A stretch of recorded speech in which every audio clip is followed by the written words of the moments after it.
What do you do at 4 a.m. when the rest of the world is asleep?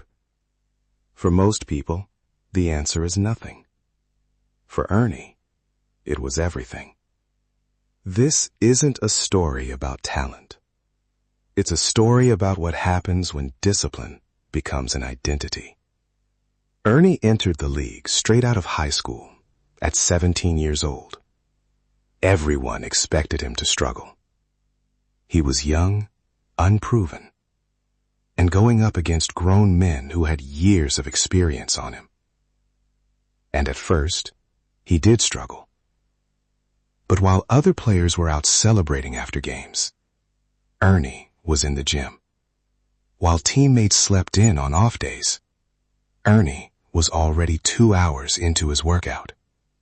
He wasn't the most naturally gifted player on every court he stepped on, but he made a decision early on that nobody would ever outwork him.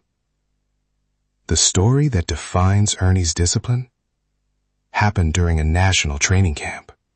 A conditioning coach arrived at the gym at 4 a.m. to get some early work in. He expected an empty gym. Instead, he heard the sound of a basketball bouncing. Ernie was already there, alone, drenched in sweat, fully locked in. The coach came back at 11 a.m. when the session officially started. Ernie was still going.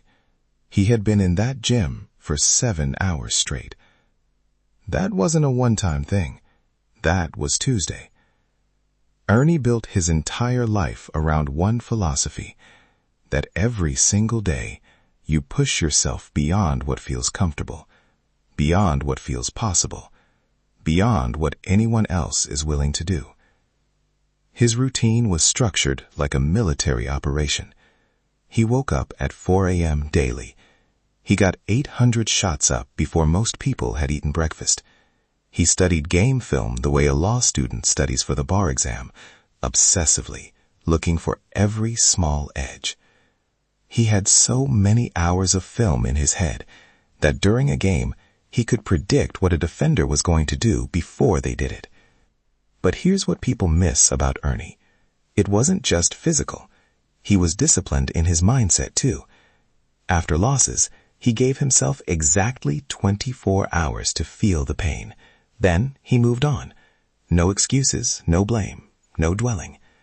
He treated every practice like a game, and every game like it might be his last.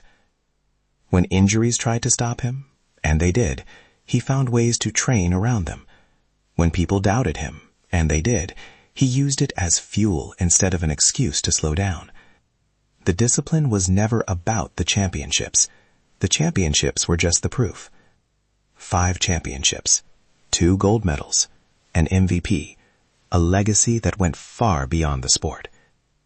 But more than the trophies, Ernie left behind a blueprint that has nothing to do with basketball. Thousands of athletes, entrepreneurs, and everyday people adopted his approach and applied it to their own lives, not because they wanted to be stars, but because the principle works in any field. Outwork the doubt, outwork the fear, outwork the competition. Do it quietly, do it daily, do it even when no one is watching, especially when no one is watching. Ernie wasn't built differently. He decided differently.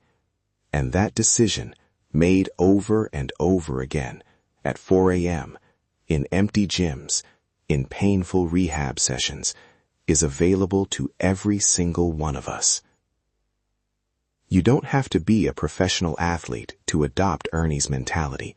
You just have to be willing to show up harder than you think you need to. So here's your challenge. Pick one area of your life where you've been giving 70%. Starting tomorrow, give it everything. No days off for 21 days. Then come back and tell me what shifted. If this story fired you up, hit like and subscribe. Every week, we bring you stories of discipline, sacrifice, and the mindset it takes to become who you're capable of being. See you next week.